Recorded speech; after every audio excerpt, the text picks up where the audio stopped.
Salut tout le monde. Alors, comme promis, je vais commenter le corrigé de l'épreuve de maths de Bac Sciences Maths, session normale 2020.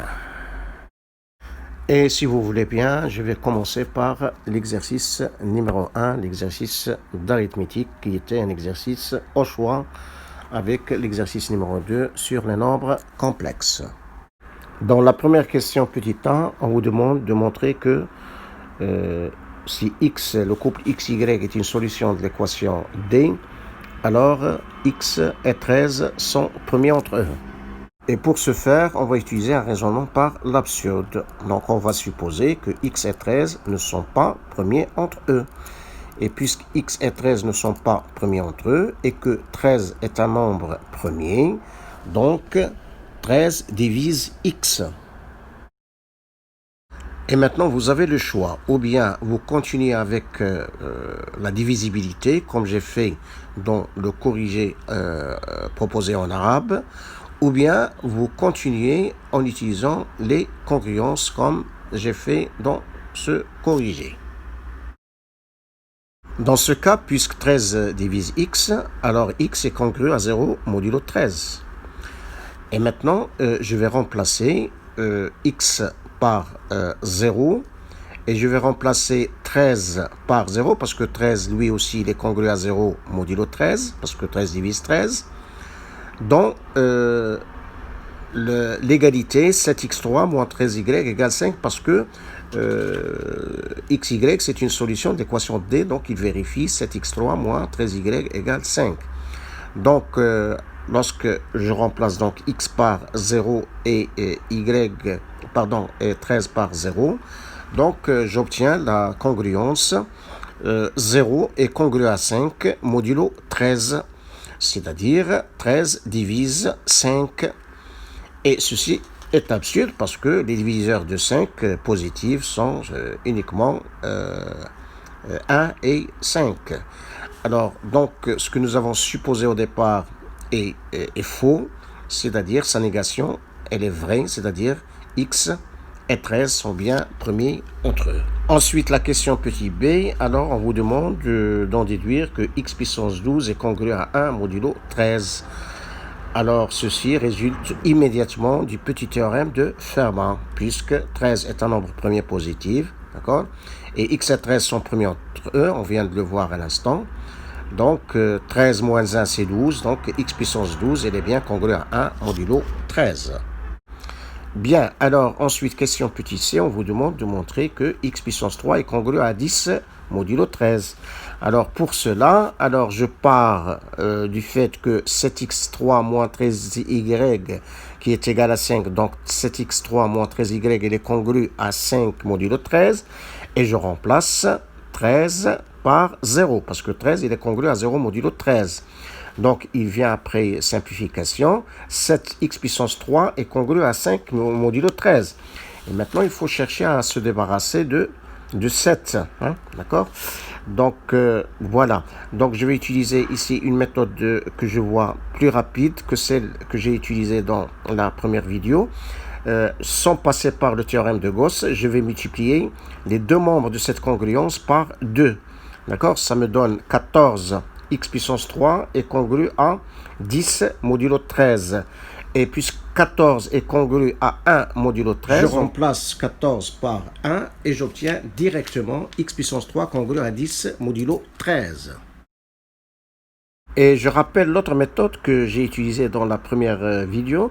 Alors, donc, lorsque je suis arrivé à 7x puissance 3 est congru à 5 modulo 13, alors, pour se débarrasser de 7, donc j'ai remplacé 7 par moins 6, parce que 7 est congru à moins 6 modulo 13, et je remplaçais 5 par 18, parce que 5 est congru à 18 modulo 13, et après, donc 18 c'est moins 6 fois moins 3.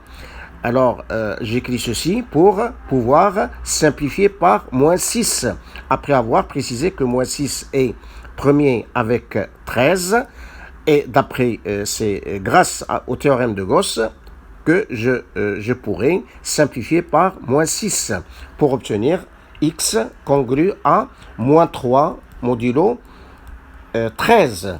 Et puisque moins 3 il est congru à 10 modulo 13, donc on obtient x puissance 3 est congru à 10 modulo 13. Voilà. Ensuite, question petit d. On vous demande de montrer que x puissance 12 est congru à 3 modulo 13. Alors, d'après la question précédente, nous avons x puissance 3 est congru à 10 modulo 13. Alors, il suffit d'élever les deux membres de cette congruence à la puissance 4, puisque 4 est un nombre entier, naturel, non nul. D'accord? Alors, donc, pour éviter de longs calculs, il est préférable qu'on remplace 10 par moins 3, parce que moins 3, il est congru à 10 modulo 13. D'accord? Et après, j'élève, donc à la puissance 4, ça me donne moins 3 puissance 4. Là aussi, ce n'est pas la peine de calculer moins 3 puissance 4. Il suffit d'écrire moins 3 puissance 4 sous la forme moins 3 fois moins 3 puissance 3. Et immédiatement, donc vous aurez moins 3 puissance 3 qui est égal à moins 27 et est congru à moins 1, modulo 13. Donc vous allez remplacer moins 3 puissance 3 par moins 1. Et vous avez déjà le moins 3, donc moins 3 fois moins 1. Donc ça vous donne directement 3. Donc x puissance 12 est bien congru à 3 modulo 13. Enfin, on vous demande de déduire de la question 1 que l'équation D n'admet aucune solution dans Z2. Alors, dans la question 1, qu'est-ce que nous avons fait? Nous avons supposé que l'équation D admet une solution XY.